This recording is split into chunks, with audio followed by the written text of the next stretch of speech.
오늘 말씀은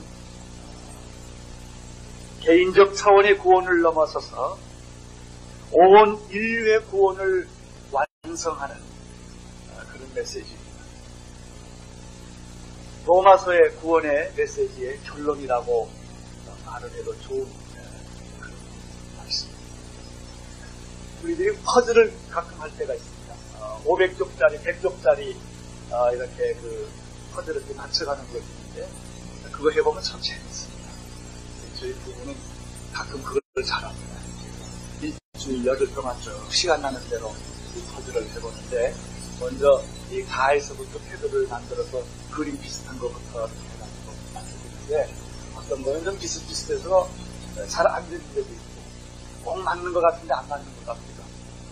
그러나 이제 열심히 해가지고 이제 퍼즐을 맞추면 제일 마지막에 한 피스가 나옵니다. 그거를 이렇게 끼워야 그림이 완성이 됩니다. 다 해도 그거 안 끼면 그림이 완성이 되지를 않습니다. 구원의 마지막 피스가 있습니다. 하나님이 온 인류를 구원하십니다. 자기 아들 독생자 예수 그리스도를 세상에 보내셔서 인류를 구원하시기 위하여 피를 흘리시고 몸에 살을 찢겼습니다. 오늘 성만찬을 그렇게 나누는 것이죠. 그래서 우리는 구원받게 되었습니다. 그러나 구원은 결 개인적 구원으로 끝나지 않습니다. 개인적 구원에서부터 시작됩니다만 이 개인적 구원은 우주적인 구원으로 완성이 되는 것입니다.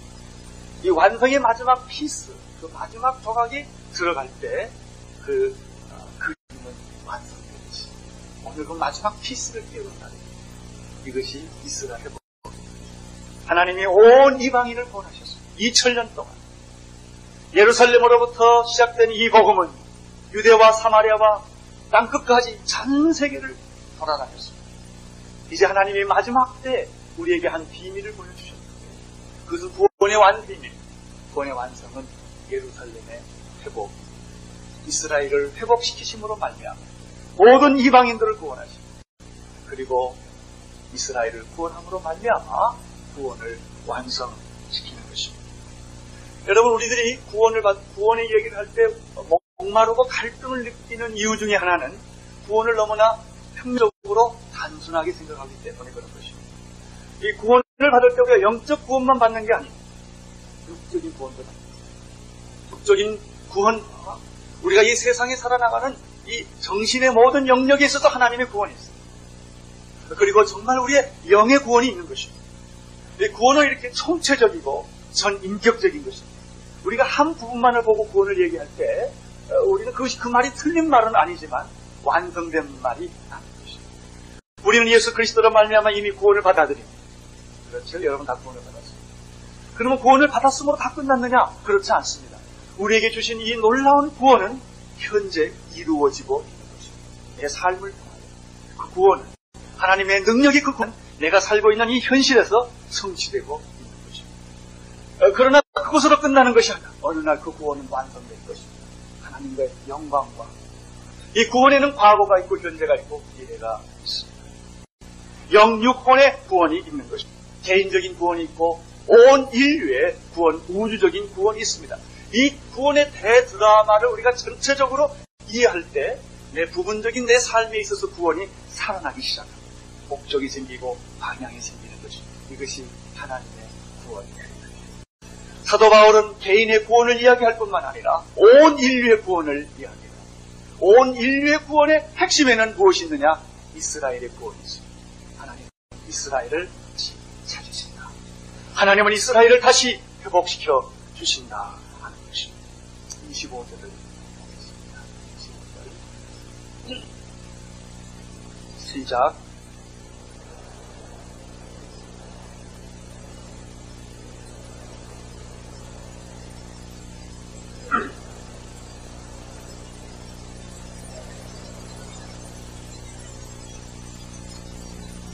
구원은 비밀스러운 것입니다. 비밀이라고 하는 것은 모든 사람이 다 알면 비밀이 아니에요. 대부분의 사람들은 잘 몰라요. 어떤 사람들은 비밀을 알게 되었습니다. 비밀을 안 사람과 알지 못한 사람은 큰 차이가 있어요. 구원의 비밀. 대부분의 많은 사람들은 이 구원의 비밀, 예수가 누군지 잘 몰라요. 예수, 그 이름 예수, 비밀이 되었네. 비밀을 안 사람은 입가에 미소가 있습니다. 너는 몰라. 내가 왜 웃는지. 여러분, 어떤 사람에게 사랑의 고백을 받았습니다. 그는 하루 종일 미소를 짓고 있어요. 왜? 그는 사랑의 고백을 받았기 때문에. 비밀. 아무도 몰라요. 여러분, 하나님은 우리에게 구원의 비밀을 주셨습니다. 그분이 예수 그리스도십니다. 예수 그리스도를 안 자는 천국의 비밀을 깨달은 자입니다. 천국을 소유한 사람. 오늘 이 25절에 개인의 구원, 우리가 죄인이었지만 예수 그리스도로 말미암아 우리가 구원을 받은 우리들이 천국 백성이 되고 하나님이가 자녀가 되는 이 감격과 구원을 가졌습니다. 그러나 사도 바울은 고민이 있었습니다. 그것은 모든 이방인들은 예수 그리스도를 믿고 비밀을 깨닫는데 내 사랑하는 민족, 본육의 친척 이스라엘은 복음을 거부하는 것입니다. 복음을 믿지 않는 것입니다. 메시아를 십자가에 못 박혀 죽인 것입니다. 그리고 기독교를 핍박했던 것입니다. 그래서 사도 바울은 마음이 고통스러웠습니다. 왜 이스라엘은 메시아를 죽였는가? 왜 이스라엘은 메시아를 거부하는가? 무슨 의미가 있는가? 이것 때문에 사도 바울은 말할 수 없는 고통을 겪게 됩니다. 그러는 가운데 그는 성경 전체를 통하여 하나님의 계시를 깨닫게 됩니다. 특별한 이스라엘의 완악함, 이스라엘의 실패는 엄청난 비밀이 있다.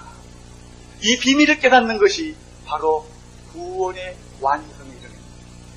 오늘 나는 여러분들이 개인적으로 구원을 다 받았지만 온 인류와 우주적 구원의 비밀을 오늘 이 아침 시간에 깨닫게 되기를 바라는 것입니다.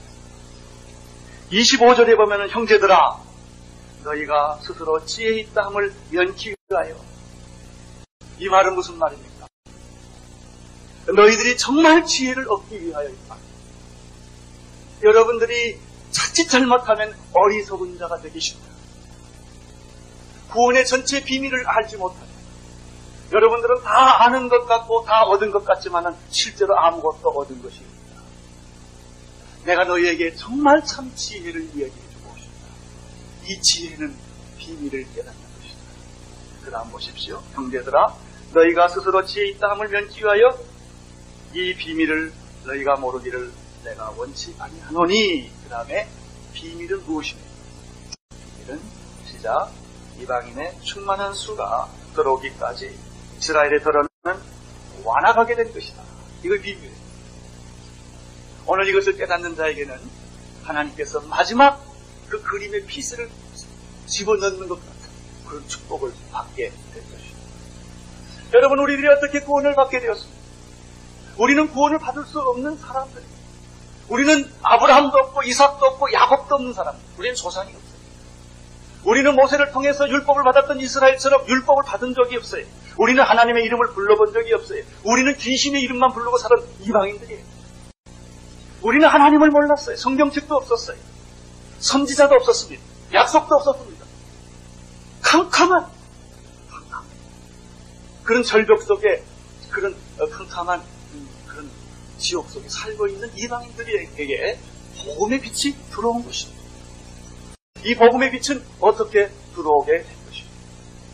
이것이 25절에 나타난 너희들이 복음을 받게 된 것은 이스라엘이 실패했습니다. 이스라엘이 더러는 어떠세요? 완악해졌기 때문에. 여러분, 문이 열렸다라는 말은 문이 닫혔다라는 말이 되십니다. 여러분이 이 세상을 살다 보면 사업이잖아요. 자꾸 막혀요. 어떤 사람은 내가 이 사람하고 결혼하고 싶은데 안 돼요.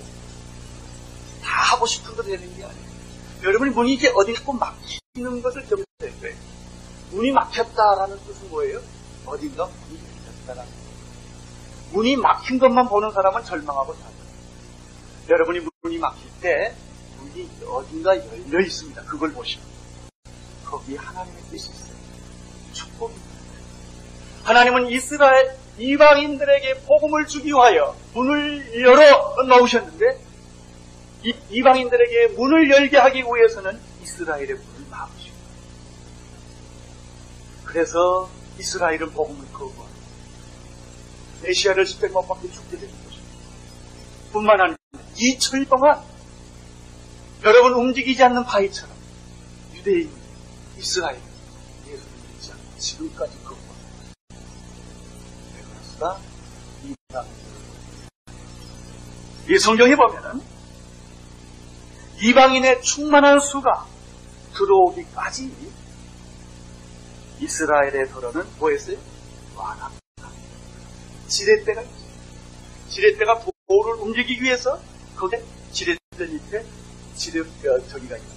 이스라엘마다 그 이방인을 움직이기 위해서 이스라엘이 그 역할을 했기 때문에 모든 이방인들이 그리스도를 믿게 된 것입니다.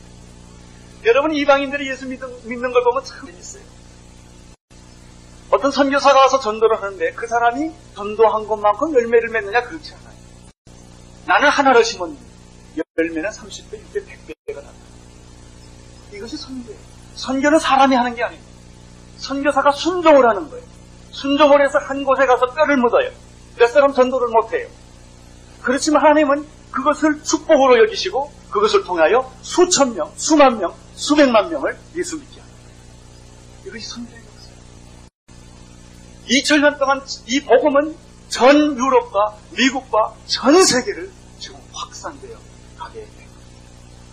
그러나 이렇게 복음이 이방인들에게 복음의 문이 열게 되어서 우리 한국 백성까지 축복을 받게 된 그 까닭은 뭐예요? 이스라엘이 지렛대 역할을 했습니다. 무슨 역할입니까? 더러는 완악하게 역할. 이방인의 구원을 위하여 이스라엘이 희생을 나가는 것입니다.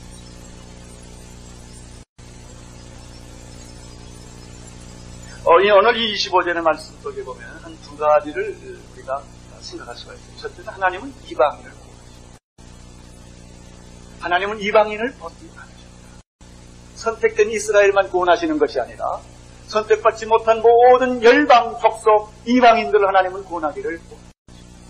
지금도 하나님은 여러분만 구원하기를 원하지 않으시고 여러분의 집의 가족들을 다 구원하기를 원하시는 줄로 믿습니다. 하나님의 뜻.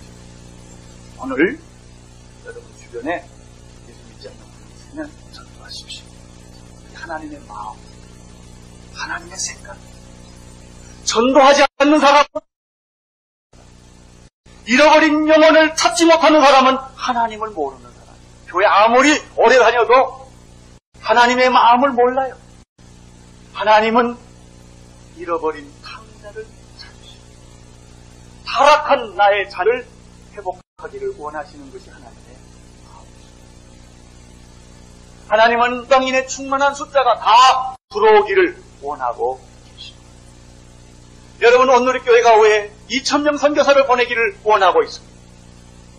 여러분, 우리가 왜 브리아트족, 왜 우리가 위구르족, 한이족, 베다족, 이반족, 아제르바이트족, 우리가 이번에는 우즈베키스족, 왜 이렇게 다 전도하기 원합니까?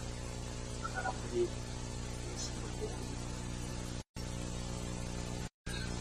여러분, 하나님의 마음은 이방인을 찾으십니다. 그런데 이방인을 찾는데 어떤 숫자가 있다. 충만한 수. 우리가 몰라요. 몇 명인지. 하나님의 기대하는 숫자.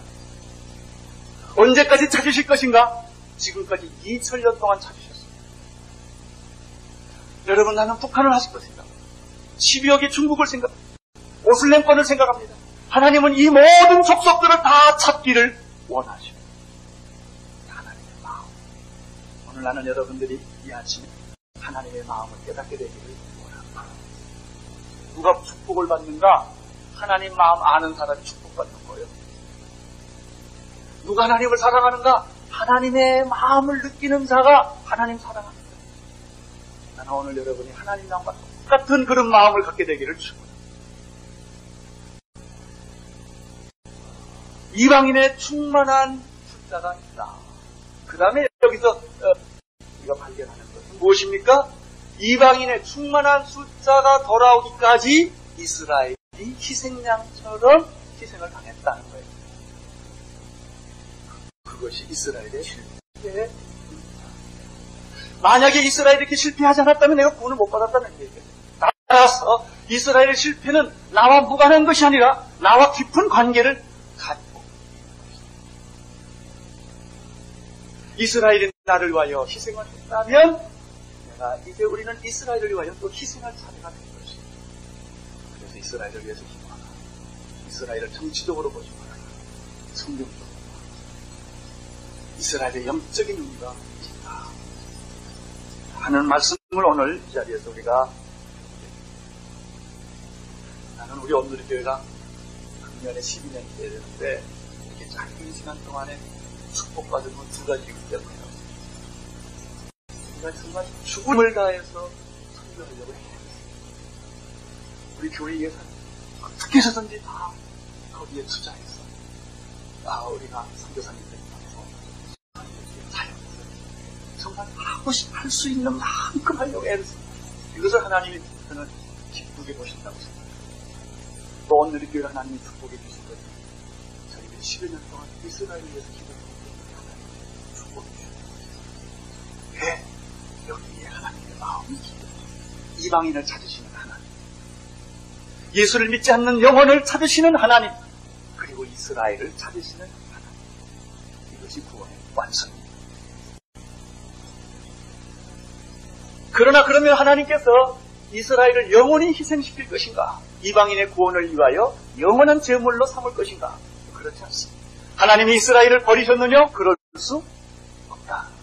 하나님은 이스라엘을 반드시 다시 회복하고 찾으신다. 그런 내용이 26절, 27절에 기록되어 있습니다. 26절, 27절을 보겠습니다. 시작.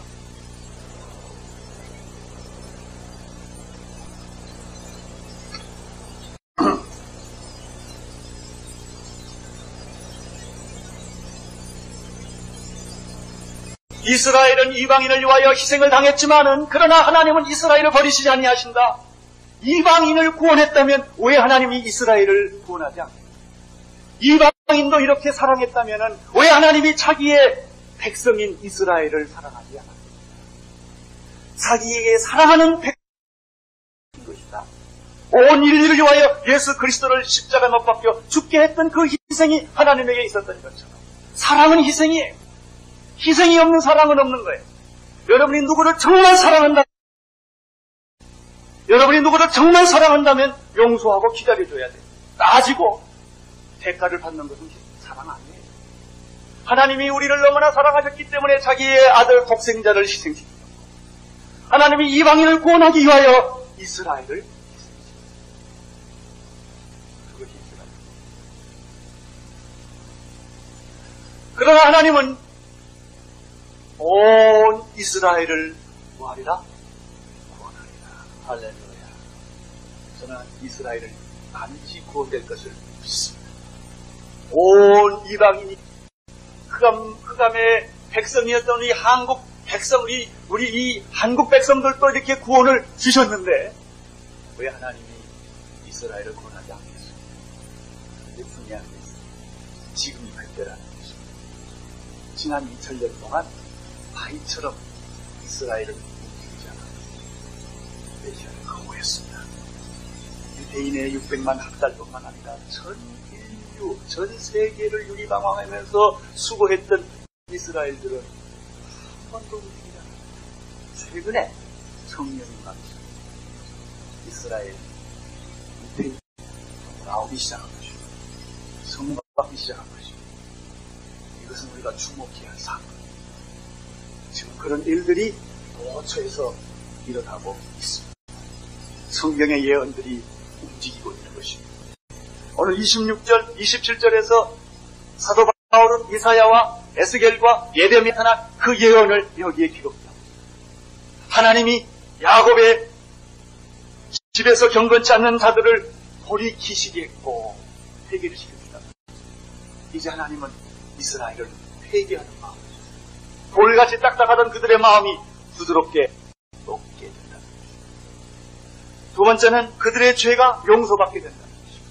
그리고 그 언약이 성취된다는 것입니다. 여러분 모든 이방인들이 돌아오고 이스라엘이 돌아오면 구원은 끝납니다.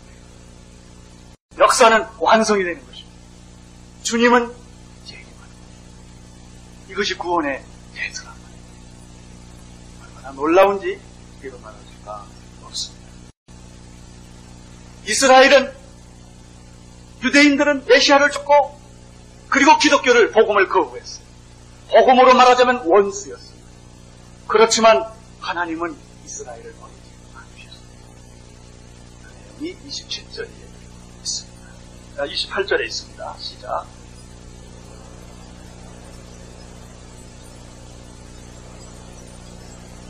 그들이 비록 복음을 거부했고 복음을 죽였지만 그리고 복음과 원수된 관계가 있었지만은 하나님이 그렇다고 그들을 없애버렸느냐? 포기했느냐? 그렇지 않아요.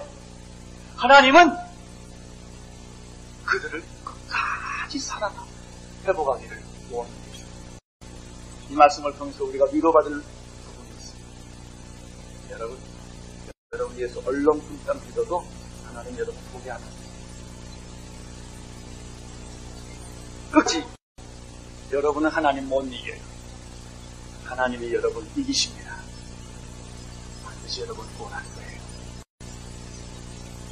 내 맞지 말고 그냥 내가 넥타이 메고 신사복 입고 점잖게 말할 때 돌아오시기를 바랍니다. 하나님은 여러분 포기 안 합니다. 반드시 구원합니다. 여러분 지도를 받고 자라난 자녀는 절대로 하나님 곁에서 못 떠나요. 되게 누가 망나니 짓을 제일 잘하냐? 목사 장로 아들들이 제일 망나니 짓잖아요. 그래도 괜찮아요. 부모의 기도는 딴 쏟아지는 법이 없어요. 반드시 돌아옵니다. 이스라엘은 반드시 돌아옵니다. 하나님이 그 사랑을 변치 않으십니다. 하나님은 그들을 끝까지 사랑하시고 회복하기를 원하십니다. 29절을 보십시오. 29절. 시작. 우리는 가끔 이런 일들을 경험합니다. 사람에게, 특별히 가까이 있던 사람에게 배신을 당합니다. 실망을 합니다. 그럼 우리가 이런 말 합니다. 그 사람이 그럴 줄 몰랐어.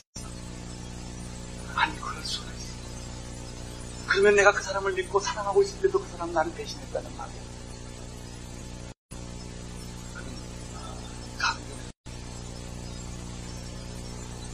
어떤 사람이 결혼해서 잘 사는데 한참 알고 보니까 딴 부인이 있고 애기도 다 있어. 그걸 알고 있어요.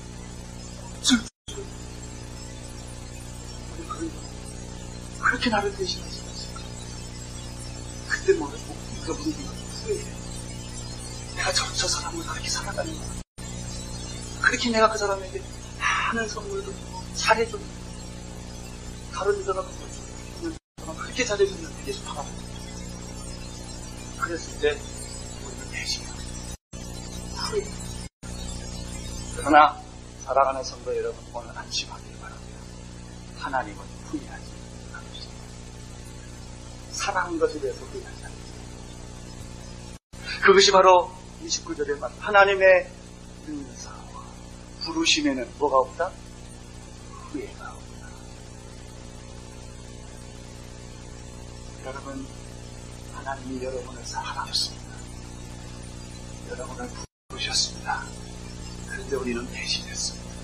메시아를 죽였습니다. 메시아를 거부했습니다. 그러면 내 배신과 하나님은 후회하지 않습니다. 여러분이 아무리 실수하고 아무리 실패하고 아무리 배신해도 하나님은 여러분을 포기하지 않습니다. 하나님의 은사와 부르심에는 뭐가 없다? 후회함이 없습니다. 여러분, 그러면 하나님은 그렇게 배신을 당했을 때 얼마나 마음이 아프죠. 여러분, 자식이 잘못되었을 때 부모가 얼마나 마음이 괴로워하고 고민합니다. 그렇다고 부모가 자식을 포기합니까? 하나님은 여러분 포기하지 않습니다. 반드시 여러분을 구원할 것입니다. 축복할 것입니다. 끝을 조만들어 주실 것입니다. 30절을 보십시오. 시작.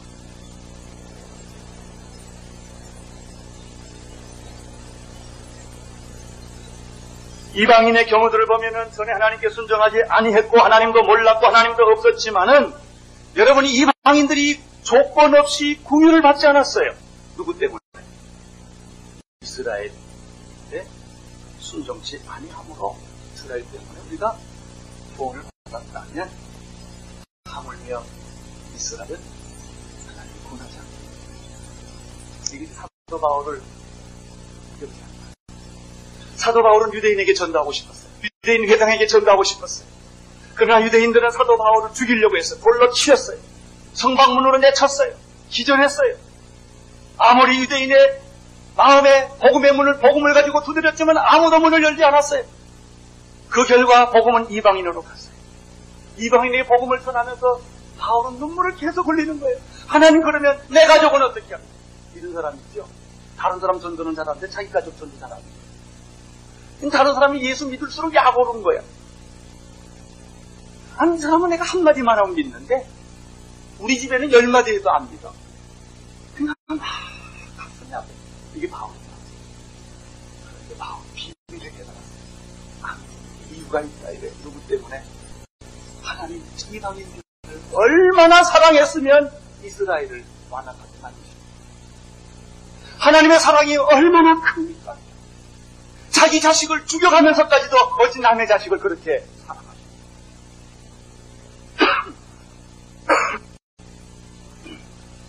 11절을 보십니다. 시작.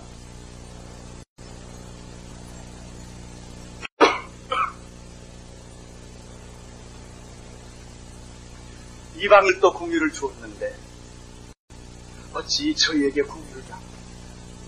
사랑하는 성도 여러분, 하나님은 여러분을 사랑하심을 주시기를 바랍니다. 하나님이 여러분을 선택한 것에 대해서 후회 없으십니다. 우리는 보통 주변에 보면 이런 게 있어요. 결혼해서 항상 살다 보다가 내가 당신을 잘못 선택한 것 같아요. 이런 사람 꽤 있더라고요. 오늘 그런 말 하는 사람이 하나도 없게 되겠다. 내가 당신을 택한 건 정말 기적이야. 축복이야. 이렇게 말하게 되기를 바랍니다. 하나님이 그렇게 우리한테 말해요. 하나님이 내가 너 고른 건 실수였어. 그럼 어떡하겠어?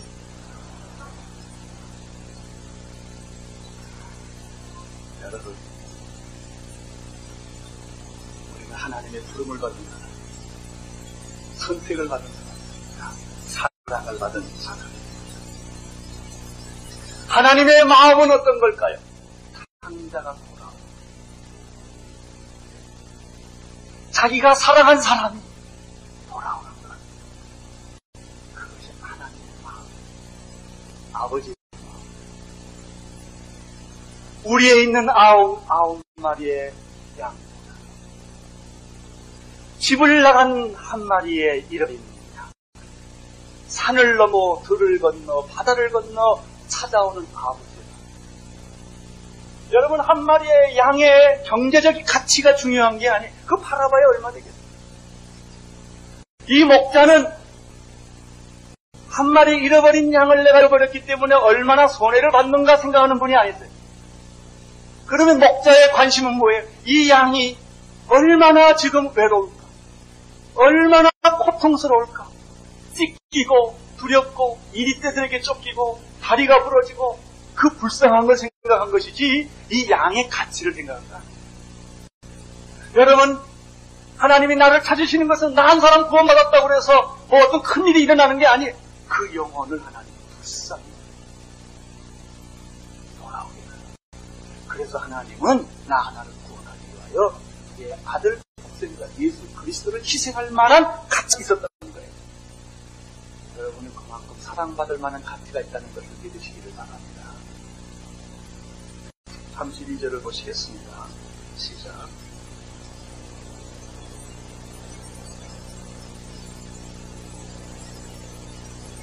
구원의 완성은 이방인만 구원받는 것이 아니에요. 여러분만 구원받는 게 아니에요. 여러분이 구원을 시킨 것은 여러분의 가정을 구원하라고 주시는 사명이에요. 여러분 주변에 예수 믿지 않는 가정이 많이 있다고 하십니다. 불교를 오래 믿는 어머님이 있다고 하십니다. 여러분 또 다른 종교를 믿는 가족이 있다고 하십니다.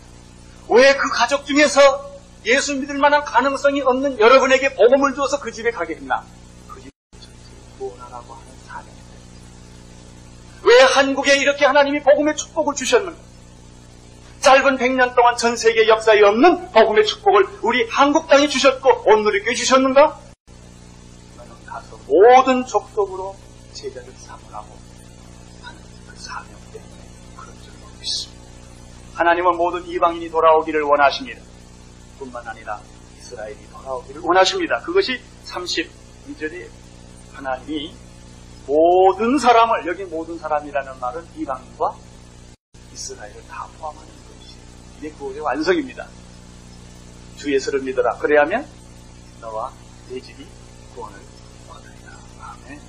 그 사실을, 말씀을 믿으십시오. 반드시 그런 기적이 일어나고야 말 것입니다. 여러분의 주변이 변하고야 말 것입니다. 나는 이 민족이 변할 것을 믿습니다. 이스라엘을 변화시키십시오. 하나님이 모든 사람을 순종치 아니한 가운데 두어 두심을 모든 사람에게 무엇을 베풀려고요? 오늘 완성하기를 원하십니다. 하나님의 축복 이 말씀 위에 함께 임하기를 바랍니다. 하겠습니다. 나를 위하여 십자가에 피 흘려 찢기시고 피 흘려 돌아가신 예수님, 오늘 저희들이 이 구원의 감격을 다시 한번 되새기면서 승만천을 갖고자 합니다. 주님, 내 주변에 있는 모든 사람을 구원하여 주옵소서. 주님, 이스라엘을 회복하여 주옵소서. 예수님 이름으로